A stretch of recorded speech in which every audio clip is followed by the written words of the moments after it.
개다팬다님께서 올려주신 썰랑썰레입니다. 안녕하세요 개보건님. 썰랑썰레를 재밌게 보다가 나도 저런 썰 하나 있는데 이게 재밌으려나 싶어서 한번 풀어봅니다. 아래 썰은 20년 전 일이기 때문에 공소시효 따위는 예전역에 이미 지났음을 미리 밝히고 가는 바입니다. 때는 바야흐로 2003년 고3 때1 남중 남고 공대 테크를 타야 됐던 저는 모모시의 공업고등학교 토목과에 재학 중인 고3이었습니다.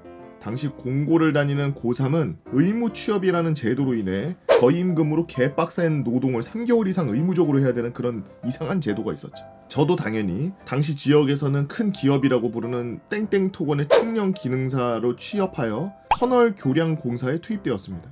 터널 교량 공사는 도로가 없는 산에서 도로를 만들고 터널을 뚫어 다리를 건설하는 그야말로 무에서 유를 창조하는 직업이었는데요. 이게 도로가 길면 길수록 차근차근 만들어 나가는 게 아니라 여러 회사들이 붙어서 따로따로 동시에 만들어서 나중에 합치는 방법으로 공사를 진행합니다. 그 중에 저희 회사는 산 한가운데 다리를 받칠 기둥을 세워 다리를 만드는 공사를 진행하고 있었고 그 중 한 군데에서 이 썰이 시작됩니다. 다리를 만들기 위한 기초공사를 위해 튀어나온 데는 깎고 들어간 데는 메꾸는 작업을 하는데 그 전에 허가받는 과정에서 미리 가스관, 송유관, 수도관, 전기선, 랜선 등 건드리면 안 되는 선이 있는지 파악하고 있으면 피해서 설계하고 도저히 안 되면 다른 곳으로 이설하는 작업을 먼저 해서 기초를 만들어 놓습니다. 물론 그럼에도 불구하고 현장에서 급하게 설계 변경 등으로 간간히 끊어먹는 사고가 발생하긴 하지만 큰 공사는 그런 경우가 많지 않았고 보통은 작은 공사나 단독 공사에서 설계 변경을 현장에서 하다가 간혹 일어나는 일들이죠. 당시 들어갔던 공사는 매우 큰 공사고 단독 공사가 아니라 설계 변경을 할 수 없는 구조인데다가 허가받으면서 원청에서 이미 확인하고 기초를 조치한 터라 저희는 공사만 진행하면 됐습니다. 공사 중에 굴삭기 기사님이 갑자기 내려오셔서 이야기를 하시는데 여덟겨 반장님 어디 갔냐? 반장님 사무실에 계시는데 무슨 일이세요? 아니 포크레인으로 파내러 가는데 뭔 전선이 자꾸 걸린다. 뭐 없을 건데요. 원청에서 전부 허가받고 이설했다 그러던데요. 이설하다가 철거하기 힘드니까 그냥 자르고 철거한 거 아닐까요? 아 괜히 쎄한데. 근데 혹시 모르니까 반장 무전 한번 때려봐라. 네 알겠습니다. 띠릭. 현장 땡땡 반장님 들리면 수신 바랍니다. 수신 영어 무슨 일이야? 굴착 현장 시방서 확인 요청 오바. 뭔 일이고? 어디 부분 시방서?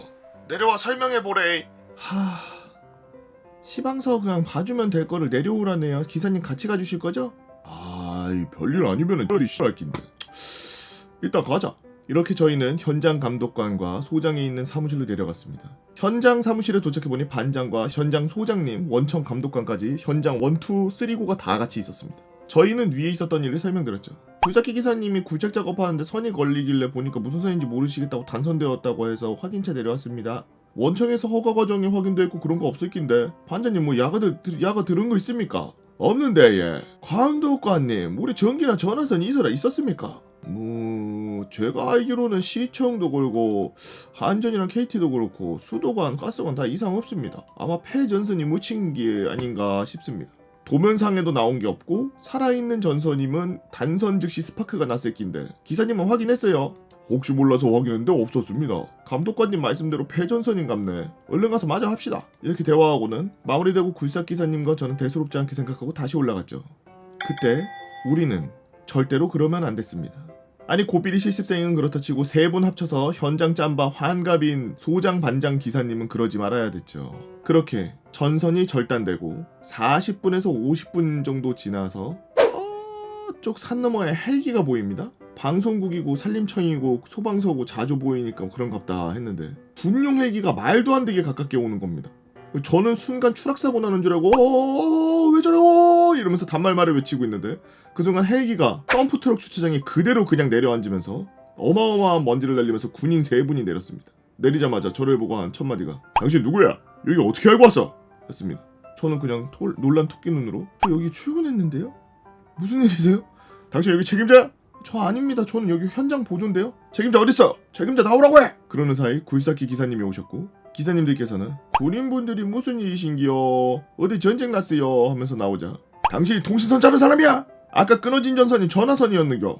체포해! 그리고 현장 보조! 에?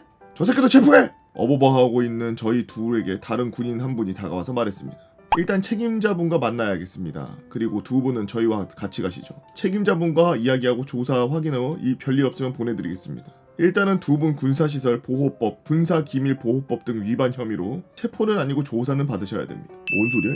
일단 여기 책임자분과 같이 보고 저희랑 같이 조사받으셔야 됩니다. 라고 말하며 현장 소장께 안내하라고 하는 겁니다. 저는 무전 칠 생각도 못하고 너무 놀라서 다리가 하도 후들후들거리면서 그런 다리를 붙잡고 현장 사무실로 내려갔죠.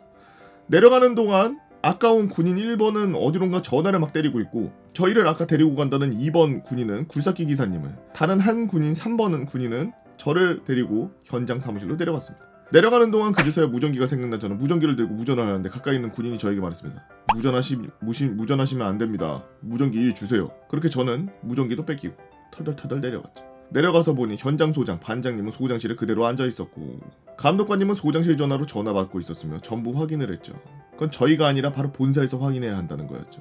군청이랑 전부 확인하고 허가받은 거 다 확인해주세요. 전부 다시 확인해주시고 바로 연락주세요 따위의 말을 하고 있었고, 저희와 군인들이 들어가니 감독관이 전화를 끊고 이야기를 하려는 순간 군인이 선수를 쳤습니다.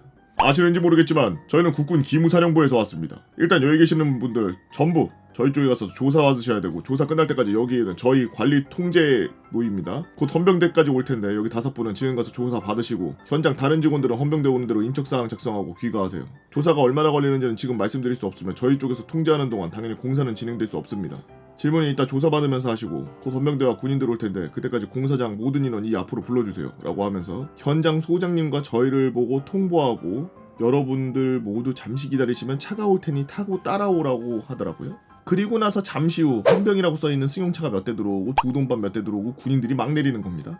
그렇게 굴삭기 기사님과 저 현장 소장님, 반장님, 감독님 모두 다른 차에 태워짐을 당해서 경기도로 일단 조사를 받으러 갔습니다. 그리고 이틀 뒤 우리는 모두 각자 혼자 조사를 받게 되었죠. 그 뒤 현장은 듣기로는 모든 인원들이 민증을 확인받았고 본인 확인하고, 그 와중에 있었던 위조 여권을 사용하던 불법 체류자 외국인 노동자분들 겸사겸사 체포당해서 조사받고 법무부로 인계당하고, 군용 헬기 타고 온 군인 1, 2, 3은 다시 포스 쪽에 헬기 타고 다시 갔습니다. 그리고 차 타고 경기도로 간 저보다 빨리 와서 기다리고 있더라고요. 이럴 거면 같이 헬기를 좀 태워주지. 어쨌든 그렇게 경기도로 끌려온 저는 조사관과 1대1로 조사를 받았는데, 이틀 동안 물어본 거 또 물어보고 물어보고 또 물어보고 또 물어보고 계속 그런 거 대답하고 또 대답하고 또 대답하고 계속 그런. 조사는 저는 누구인지, 어떻게 왜 일을 하는지, 이거 왜 시작했는지, 오늘은 그 현장에서 어떻게 일을 하게 되는지, 누가 일하고 있었는지, 누가 일을 했는지, 현장에서 일하는 순서가 어떻게 되는지, 일을 하면서 지켜야 되는 절차 다 지켰는지 하나 둘 세세히 다 물어봤고, 저는 아는 건 대답하고 모르는 건 모른다고 하면서 조사를 받았죠. 조사를 받으면 드디어 왜 오게 된지 알게 되었습니다. 우리나라는 전쟁에 대비해서 유선 한라인이라는 게 깔려 있더라고요. 부대 간 통신선과는 별개로 전쟁을 대비해서 전쟁이 났을 경우 육군 본부에서 거점 부대 간에 1대1로 한라인들이 깔려 있는데, 999K 같은 무전 말고 부대원들이 아는 유선 통신선 말고 도로나 건물 피해서 몇몇 부대에 1대1로 깔려 있는 한라인들이 있는 겁니다.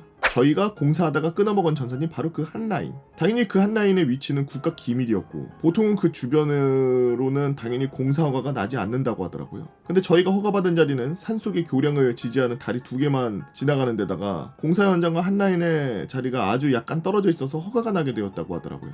다만 이게 거리가 미묘하게 떨어져 있었는데, 지방 공사를 하면서 혹시라도 무너질 수 있는 집안들을 미리 정리하고 보양 공사를 하는 과정에서 더 넓게 집안을 정리하려고 했고, 그것 때문에 조금 떨어져 있었던 한라인까지 절단하게 된 거죠.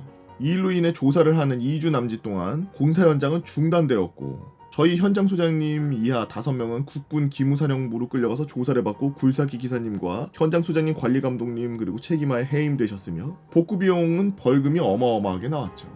이미 드러나버린 한 라인은 1대1 대응이 되는 라인 전체를 전부 철거하고 이설해야 되는데, 라인이 연결되어 있는 육군 본부에서부터 해당 거점 부대까지 전부 철거 후 다시 이설해야 되기 때문에 그 비용이 2003년 당시 1000만원 단위가 아니라고 했으며 벌금만 해도 1000단위가 나왔습니다. 다행히도 단순 근무자였던 저는 조사만 받고 바로 나왔고, 그 뒤에 벌금을 누가 내야 되는지, 복구 비용을 누가 냈는지 굴삭기 회사, 원청, 저희 회사 3파전이 시작되었으나, 저는 조사가 끝나고 실습도 끝나 무사히 집으로 돌아와 대학 진학하여 이렇게 개보건님 유튜브 보면서 깔깔거리고 있죠. 만약 이 글이 유튜브에 박제된다면 국군 기무사령부 조사건으로 훈련소에서부터 고문관 취급당한 썰과 자대 배치 후 연대장 표창이 그냥 그대로 날아가 버린 썰 한번 풀어보도록 하겠습니다. 개 다텐다님께서 올려주신 썰렁썰레였습니다. 여러분들은 어떤 이야기들을 갖고 있나요? 여러분들은 어떤 재미난 이야기들을 갖고 있나요? 여러분들의 재미난 이야기 네이버 카페 개보고 팬다모이라 개팬다로 오셔서 썰렁썰렁 게시판에다가 이게 무슨 얘기야 도대체? 기무대에서 조사받은 것 때문에 왜 군대 생활이 있고요? 뭐야? 네이버 카페 개팬다로 오셔서 글 남겨주시면 유튜브로 작업해서 업로드하도록 하겠습니다. 유튜브로 보시는 분들 구독과 좋아요 알림 설정 댓글 잊지 말고 한 번씩 눌러주시고요. 오늘도 모두 고생이 많으십니다.